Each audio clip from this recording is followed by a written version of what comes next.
Olá, meus irmãos, minhas irmãs, que alegria estar aqui mais uma vez para dar prosseguimento a esse projeto que eu anunciei lá num vídeo que eu fiz há uns dias atrás, onde eu tratei dos mandamentos de Deus, e em segundo lugar, depois eu tratei do mandamento sobre o respeito e honra aos pais, e tratar hoje com vocês de um assunto de suma importância.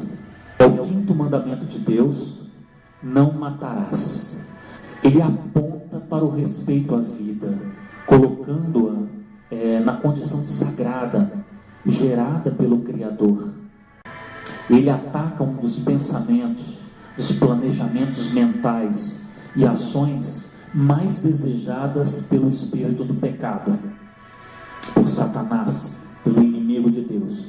Pois o assassinato e a interrupção da vida de uma outra pessoa encerra em si as principais prerrogativas do mal, que é matar, roubar e destruir. Ora, quando alguém mata uma outra pessoa de modo voluntário ou premeditado, ela está roubando e destruindo a vida de um outro indivíduo. Além do amor, no mandamento não matarás, está embutida uma ideia e uma promoção da vivência da paz, não só nos atos extremos das nações, dos governos, mas também no íntimo do coração das pessoas, tanto quanto o ódio interior entre as pessoas, mas também contra as guerras, contra os conflitos e práticas sociais violentas diversas. Mas o mandamento, ele é também, e esse é um dos pontos centrais do valor do mandamento, ele é um ato profético pelo Espírito de Deus, pelo amor de Deus, porque é uma palavra que vai se cumprir na história da humanidade. Quando Deus fala não matarás, Ele está transmitindo uma mensagem de esperança, de um tempo em que tal prática, tal coisa não mais existirá no nosso meio. Ele está relacionado à felicidade e a uma paz familiares. Portanto, não matar, ele é um ato de respeito e honra aos pais também. Então, este mandamento, não matarás, ele está relacionado, ele está integrado ao mandamento do respeito e honra aos pais. E é interessante, porque esse mandamento de respeito e honra aos pais, ele possui uma promessa de bem e de felicidade. A gente poderia analisar inúmeras histórias familiares ao longo dos tempos, no Brasil e em outras regiões do mundo. Mas eu gostaria de observar com vocês, nesse vídeo, a história do primeiro homicídio que está relatado na Bíblia, quando Caim matou seu irmão Abel, aspas, coabitou o homem Adão com Eva, sua mulher. Esta concebeu e deu à luz a Caim. Então disse a mulher: adquiri um varão com o auxílio do Senhor. E depois deu à luz a Abel, seu irmão. E Abel foi pastor de ovelhas e Caim lavrador. É possível imaginar a satisfação e a alegria de uma mãe e um pai através dessas palavras de gratidão expressas por Eva. Ela ficou feliz com a bênção do filho que lhe veio de Deus. Era sua família crescendo e prosperando. Repare que essa fala foi dita com relação ao nascimento de Caim, mas o mesmo poderia ter sido dito para Abel. A mãe amou ter recebido de Deus os 2 filhos, e deve ter amado também que tenham se tornado trabalhadores, um da profissão de lavrador, outro da profissão de pastor de rebanhos. Enfim, uma imagem de paz e prosperidade que fazia Adão e Eva sorrirem, se alegrarem. Mas o pecado veio e devastou aquela família, pois um irmão assassinou o outro. Quando um irmão mata o seu irmão, isso se chama fratricídio, que é considerado imensamente grave, pois rompem os laços familiares e naturais, que gera feridas muito profundas. E também o assassinato de cônjuges, né? A gente poderia citar aí o feminicídio, que tem acontecido muito nos últimos tempos. É contra esse mal que o mandamento atua. Nós poderíamos elencar vários outros pontos da vida que o mandamento contra o assassinato abrange. Ele é amplíssimo, como diria o rei Davi, como os demais mandamentos também são. Primeiramente, o mandamento ele atua contra o chamado homicídio voluntário, tanto do assassino em si, quanto daqueles que cooperam voluntariamente para que aquele ato de matar ocorra. O mandamento ele é contra qualquer ato que provoque a morte de uma pessoa, ou mesmo coloque em risco mortal, sem nenhuma razão grave. Ele é contra a aceitação de situações de pobreza e miséria, ou mesmo contra práticas econômicas que gerem fome e morte. Enfim, o aborto também ele está dentro do universo desse mandamento, porque ele é proibido por esse mandamento, conforme, por exemplo, o catecismo da Igreja Católica. Mas a gente sabe que todas as denominações cristãs, elas são contra também a prática de aborto. O mandamento ele abrange também as pessoas que cooperam para que o aborto aconteça. Tudo isso é abrangido pelo mandamento.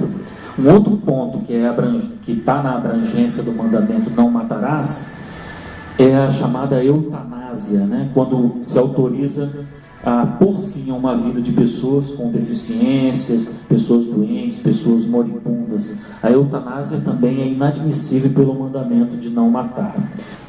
O suicídio também é uma prática tolhida e proibida pelo mandamento de Deus.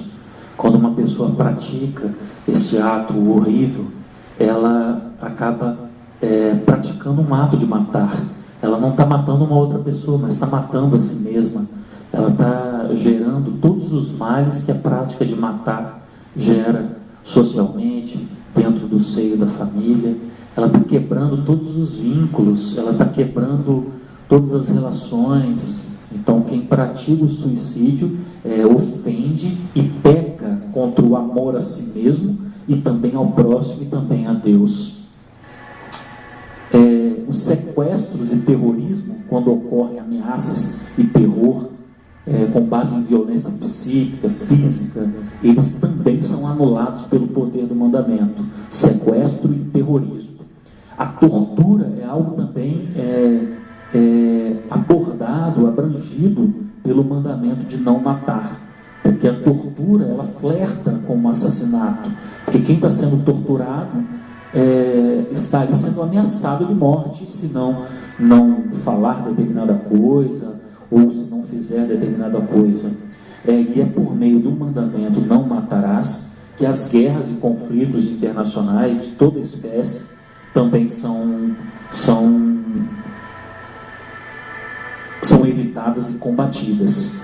Pois quem ama, tudo suporta, com paciência. E aí, se você tem sentimentos que são contrários a esse amor, quando você age por meio do amor, você busca neutralizar, purificar essas emoções, purificar esses sentimentos e arrancar esses desejos maus do seu coração. E a história de Caim, ela nos ensina sobre esse ponto também. Diz o texto, abre aspas, Abel, por sua vez, trouxe das primícias do seu rebanho e da gordura deste. Agradou-se o Senhor de Abel e de sua oferta, ao passo que de Caim, de sua oferta, não se agradou. Irou-se sobremaneira Caim, e decaiu-lhe o semblante. Então lhe disse o Senhor Deus, por que andas irado, e por que descaiu o teu semblante? Se procederes bem, não é certo que serás aceito? Se, todavia, procederes mal, eis que o pecado já está à porta. Foi nessas palavras que Deus recomendava a Caim, pessoalmente, por meio do seu espírito, por meio da sua voz, o seu mandamento contra o ato de matar.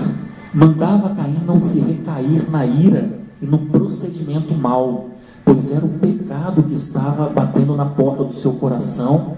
Deus está percebendo que o pecado está atuando no interior do coração do indivíduo, movendo o seu semblante e o seu ser interior.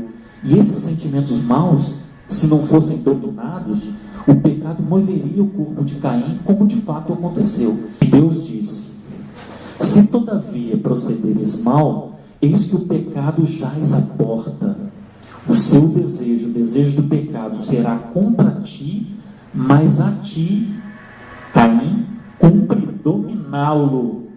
Então o desejo do pecado incutido no interior do coração do homem seria contra o próprio homem, levando-o a fazer o mal. Por isso, cumpriria dominar esse desejo. E era a responsabilidade de Caim fazer isso. Caim estava na verdade, se encolerizando contra o seu próprio irmão e fechando os ouvidos e o coração para a palavra de Deus. E essa mesma situação nos foi lembrada por Cristo, né? O Senhor Jesus, no Evangelho de Mateus, ele disse sobre essa prática de matar, essa prática de desobediência ao mandamento não matarás. Disse Jesus: ouviste o que foi dito aos antigos, não matarás, que é o texto entregue por Deus a Moisés na época da entrega dos 10 mandamentos. E continua Jesus: aquele que matar terá de responder no tribunal. Eu, porém, vos digo, todo aquele que se encolerizar contra o seu irmão terá de responder no tribunal. Então, encolerizar significa se enfurecer, se irritar, odiar, desejar uma vingança.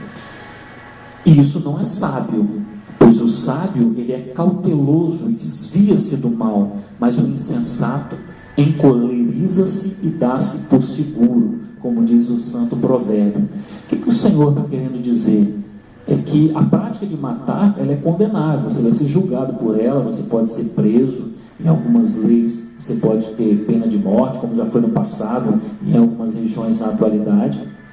Mas Jesus está indo mais fundo nisso aí.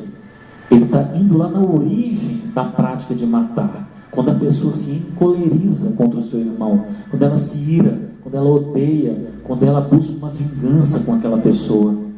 Então Jesus ele tá mostrando o caminho, que a batalha ela tem que ser no plano das ações, mas ela tem que ser mais fundo no seu interior, na luta contra o desejo, na luta contra os sentimentos maus, na busca de Deus para purificar o seu coração e não deixar com que esse mal chegue e se cumpra nos nossos atos. E quem se entrega a esses sentimentos desobedece ao mandamento de Deus e pratica, de certa forma, uma tolice, né? Uma impiedade, uma incredulidade, uma falta de temor a Deus. Na verdade, Caim, ele só matou porque ele não deu ouvidos a Deus. Ele se deixou dominar pelos desejos maus, do pecado, e portanto não temeu a Deus. Porque se ele tivesse temido a Deus ali, quando veio esse desejo de ódio, de sentimento mal com relação ao seu irmão, ele deveria se colocar nas mãos de Deus, orar a Deus, buscar a Deus sabedoria, buscar a Deus a misericórdia, para vencer aquele sentimento, aquele desejo mal e não praticar aquele ato. Mas como dominar os desejos do pecado numa situação dessas? Geralmente nessa situação você fica tomado pelo nervosismo, pela raiva, pelo ódio, e você fica naquelas trevas, fica difícil até ouvir as pessoas. É Deus que nos dá a força do alto para dominar os desejos maus, incutidos pelo pecado. É Deus, por meio do Espírito Santo, que purifica o nosso coração e substitui todas essas coisas perversas do pecado pelo amor abundante que Ele derrama em nossos corações. A vida de Deus, do amor de Deus é derramada em nossos corações. Então todo esse sentimento, toda essa operação do pecado para nos levar a errar, nos levar a fazer o mal, ela é anulada pelo poder de Deus e pelo poder purificador de Deus. E esse poder nos é dado por Deus, por meio de Jesus Cristo, pelo poder da cruz de Jesus. Ela nos dá a força, nos dá a luz. O sangue de Jesus purifica, o sangue do Cordeiro purifica todos esses sentimentos maus. E o poder de Deus, por meio da fé em Jesus, da obra de salvação dele, é que a gente recebe o Espírito Santo, que é o nosso consolador, que é o nosso amigo na vitória sobre esses sentimentos maus e sobre todos os pecados. É impossível só pelo mandamento de Deus a justiça vir para os indivíduos, para o universo como um todo, mas pelo poder de Deus que está em Cristo Jesus e pelo Espírito Santo da promessa, toda a abrangência e amplitude do mandamento de Deus se cumpre em nossos corações e nas nossas relações. Amém? Que Deus abençoe a vida de vocês. Até uma outra oportunidade. Fiquem na paz e que o mandamento de Deus proteja cada um de vocês. Seja para vocês caminhos de justiça, caminho de meditação a cada dia, a cada tarde, a cada noite, a cada momento da vida de vocês. Grande abraço, fiquem na paz. Que Deus abençoe a todos. Tchau.